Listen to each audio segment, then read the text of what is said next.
right. We're going to now start with our post-race press conference with our race winner, Christopher Bell. We'll go ahead and take questions for Christopher. If you have one, raise your hand. We'll work to get a mic to you. To kick us off, I'm going to start up in the press box with our first question. Go ahead, press box. Christopher, it's Bob Francis, Go Full Throttle Racing News. Tell us about your mindset going into that restart at 4 to go. Yeah, I mean, I thought it was going to be a 50-50 call for Brad, and we knew it was going to be a race between who had fresh tires and who could get to the lead first. And Brad had a tough decision to take the bottom or take the top. He ended up taking the top. I got the bottom, and then those two guys just on old tires, it was super hard to get the car to stick around the bottom, and they just kind of slid up, and it was a perfect storm for me. So. Once I got the lead, it wasn't the prettiest thing. Those last couple of laps, I started really struggling to, hit the line, and I was sliding around a lot, and Brad was able to run right up to me. So, I hope it was a good race for the fans. It was too close for comfort inside the car, but that's what makes it a really good race. All right, we're going to come downstairs. We'll start up here with Bob. Bob Pockers, Fox Sports. Were you an angry Christopher Bell coming in here, and is that a good thing? I don't know. I don't know if I was angry or not. I don't think I was, but maybe. I mean, it just goes to show that any week it could happen, and I'm just so proud of this entire 20 group. Adam, my engineers, my mechanics, my pit crew. This was a total team win. I mean, with all the pit stops that we did, if you had one mishap, you were going to be in trouble. And this race, a lot of fortune went into winning this race. Making the right pit strategies, putting tires on at the right time, and making sure that you had a set of tires laying. And Adam and the engineers did an amazing job of calling the right calls at the right time, and it worked out for us this week. And with Gibbs sweeping the first 3 races of the playoffs, is there any sort of swagger or feel that the championship is going to go through your organization? Yeah, I mean, it sure appears to be that way, and it's just all the Toyotas are super fast right now. And I think I said it last week in my my post-race interview that this is the best race cars I've had to drive in the Cup Series compared to the competition. In my career. And, I think it goes from Joe Gibbs Racing to 2311. They've been really good. Even the legacy cars have had an amazing performance, the last couple of weeks. So that's the good news. The bad news is that we're not running Phoenix next week, and there's still a long way to go to get there. So, I can promise you, whenever we get to Phoenix, it's not going to be a runaway. And no matter what no matter who's in that Final Four, it's always a dogfight. It's always, a good race. So, we are in a really good spot right now. We as in the Toyota group, and specifically Joe Gibbs Racing. But we got a long way to go to get to Phoenix, and it's going to be a hard road, and everybody knows that. All right, we'll go to Jordan. Jordan Bianchi, The Athletic. When did you know as a driver that this race was going to be what it was in terms of tire wear? So that's a really good question. I don't know. I keyed up on the radio. I think it was probably lap 20, 25. I had a couple weird moments inside the car that caught me off guard. So whenever the track is behaving normally and it's taking rubber, you can slide the car around and it just feels different. And I had a really big slip, lap 1 or 2, and then a couple laps or lap 20, 30 into the run. I'm like, man, I'm losing grip in a hurry here. And I keyed up and I said, I think we might have tire issues. And then I just saw the landmine of marbles up the racetrack, and that's all she wrote. So, I thought NASCAR did a phenomenal job officiating the race this week compared to the last time, or the first time that it happened and the last time it happened. I thought it was really fair, and I applaud them for allowing us to run through the green flag cycles, and I think that's what puts on a really good show whenever you get into these circumstances. You pride yourself on being a driver who wins cleanly. If Brad had succeeded in knocking you out of the way, How would you have felt about that move, especially here at Bristol? I mean, I don't know. I'm glad I don't have to think about it, but to be honest, I expected it. Like, he ran me down from however long it was, 3 car lengths, 4 car lengths, and yeah, I mean, those last 3 laps, they were not my prettiest 3 laps I've run in my career, but it was good enough to get to the checkered flag first. You know, and I knew that he was going to be really aggressive, really hungry. Obviously, his team had a bummer start to the year, but they've been performing well and been on the brink of victory lane, and they were again tonight. So I knew that he was going to throw everything at it. You said you expected it, so you anticipated it. Did you prepare for the bump? How did you keep the car straight? Was that just circumstance? I don't really remember. I think I backed my corner up a little bit, just trying to stay under the tires a little bit more. You know, those last 3 laps, I got the lead, and then we're on right sides, and I guess I just had less grip than I was anticipating, and I could not, you know, get my car to stick around the bottom. So, yeah, I tried to stay under the tires and give me a little bit more room so that whenever he hit me, I could, you know, not spin out and crash. So, yeah, it worked out. All right, we're going to continue with questions. We're going to go to Dustin and then Holly. I'm going to try to get to everybody. Just be patient. There's a lot of hands up. Dustin Long, NBC Sports. What does winning mean? How important was winning at this point? I mean, winning is that's what makes your career. That's what makes your status in the industry. That's literally everything. And you know, in order to make it in the sport, you have to win. So, yeah, frankly, I haven't won enough. That's win 12 or 13 in my career. That's not enough, and I need to win more. But it starts with, you know, every win gets it up a tick. So that's good. I'm glad that we got this one tonight. But yeah, the winning is literally everything, and that's what it's all about. So, how much does it solve things, and how much is there still to do, because this was just one race and this was a unique race? Well, winning fixes everything, that's for sure. You know, it's a huge morale boost for the team and, you know, myself as a driver, but certainly what we experienced tonight will mean nothing on what we have for the rest of the year. You know, this race is completely unique to itself, the way that the tires behaved and the race played out, the strategy calls. Like, you cannot take anything from this and apply it to anywhere else. But yeah, it's just yeah, winning is very important in this sport, and it feels good to get another one.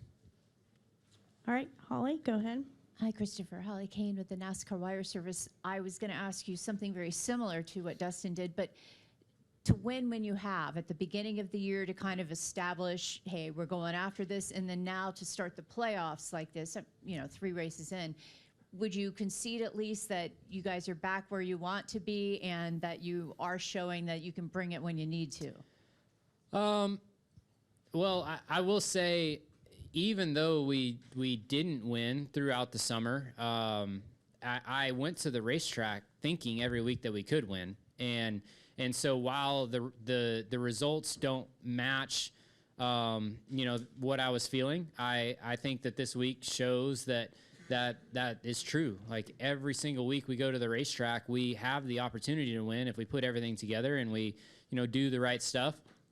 And you know, it happened tonight. It might happen at Loudon. It might not happen at Loudon. But you know, even through the bits of the schedule that we didn't run well, we didn't finish well. I every time we went to the racetrack, I thought that we had potential to win if we did everything right.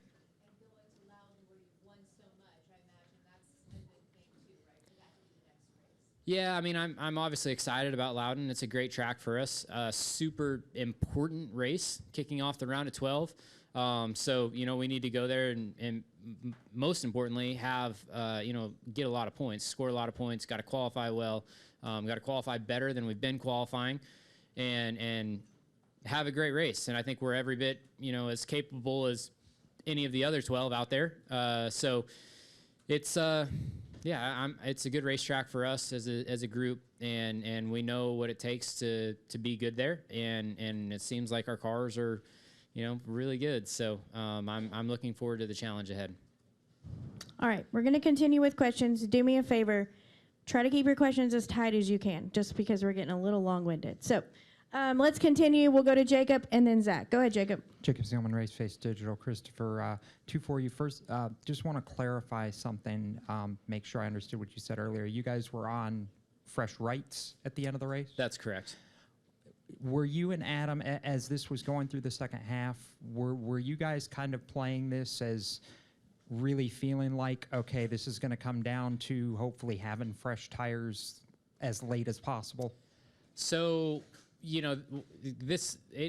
while this race is very unique, it is also similar to the races that we've had the option tire at, being Richmond and Phoenix. Maybe those are the only two places we've done the option tire. But yeah, whenever that happens, you have to have a set of tires laying for what happened tonight. And if you don't have a set of tires laying in the pits, you're not going to win if a yellow flag comes out. So, we paid the price a little bit, not a little bit. We paid the price huge in the third stage there. Whenever we put 9-lap scuffs on, we went all the way back to the back, and that we did that in order to save a set of stickers for the end. And you had to have them on that green, white, or the 4 to go or whatever to win the race.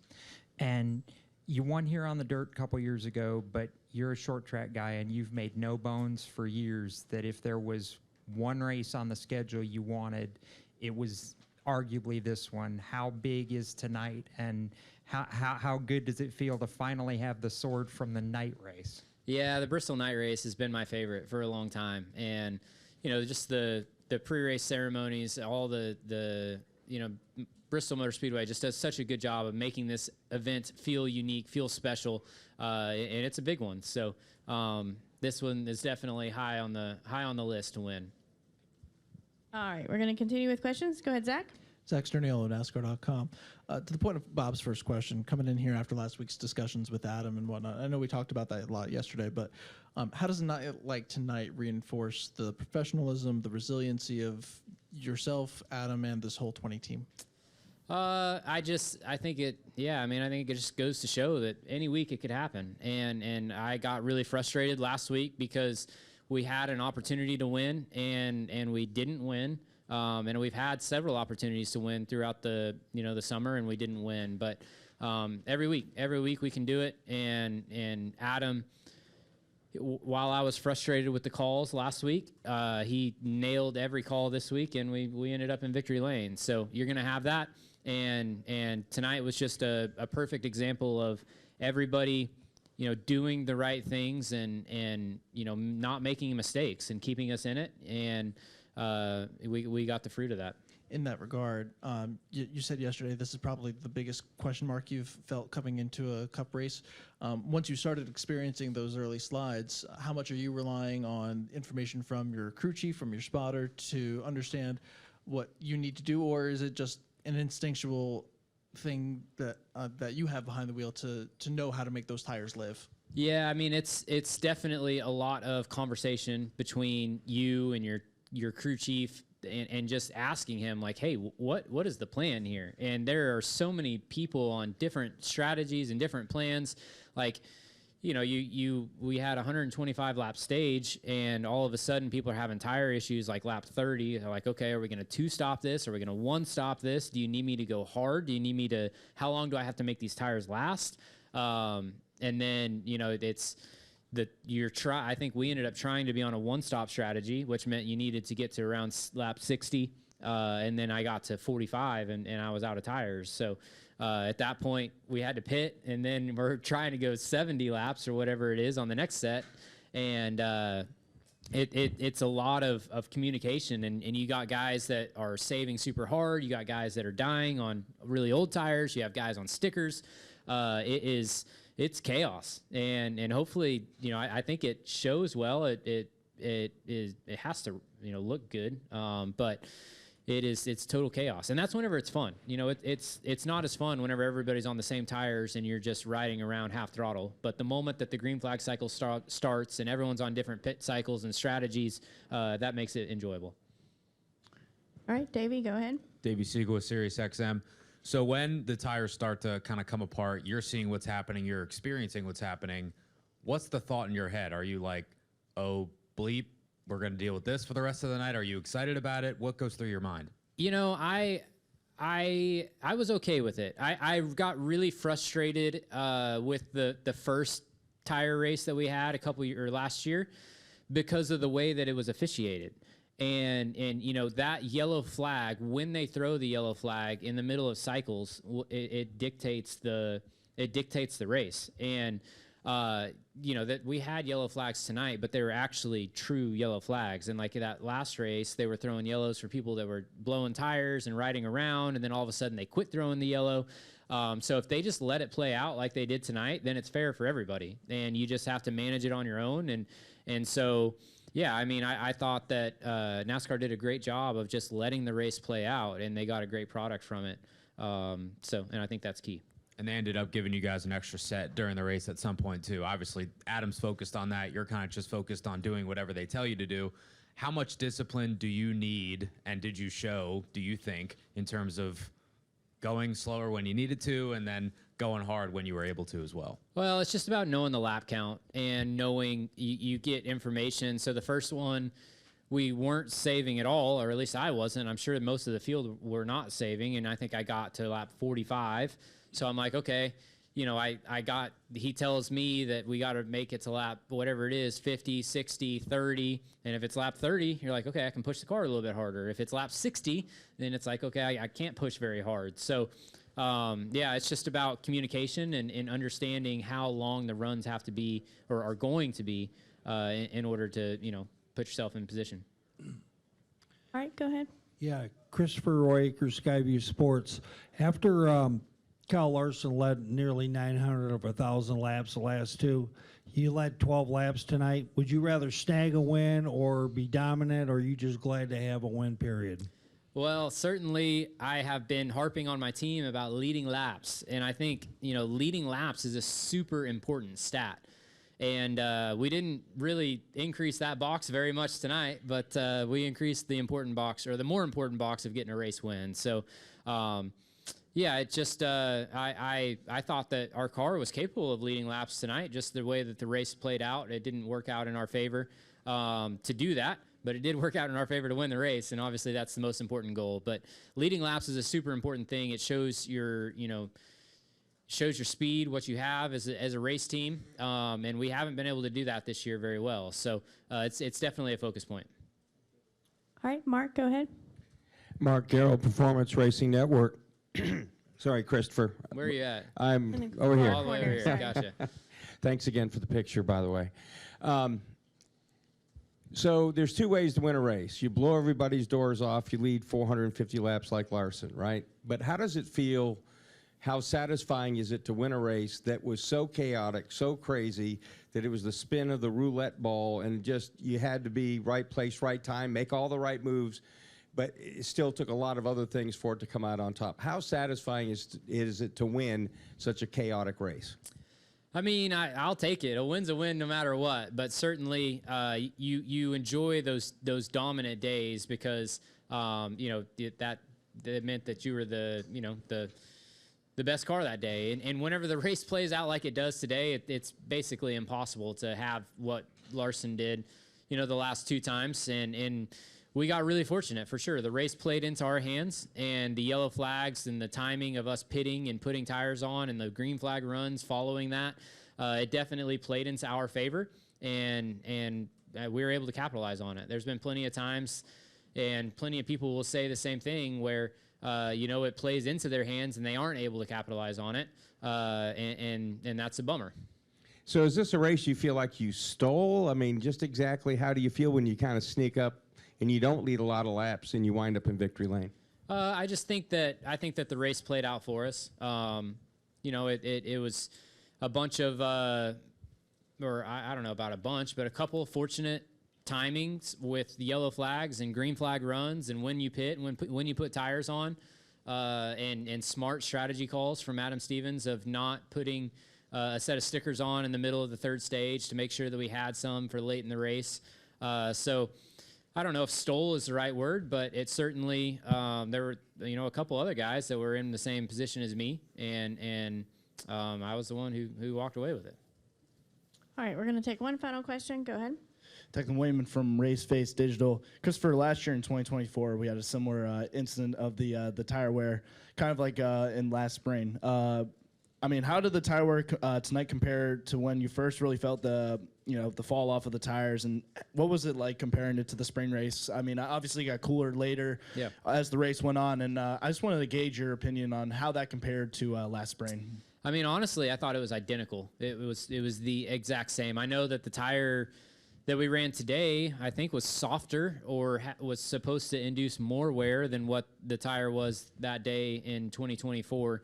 But it felt the exact same, and I thought it raced the exact same. So from that standpoint, I guess it was good. I don't know. I don't know that I would want this every time we come here, but it's different, and I don't know. It's definitely different.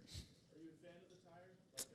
Do you like racing with it? Well, I mean, it's so confusing because yesterday in practice, the tire, you wouldn't have even known that there was a tire change. And even with so this tire is completely different than the one that we raced in the spring, but yet the race ended up the same, but the practice was different.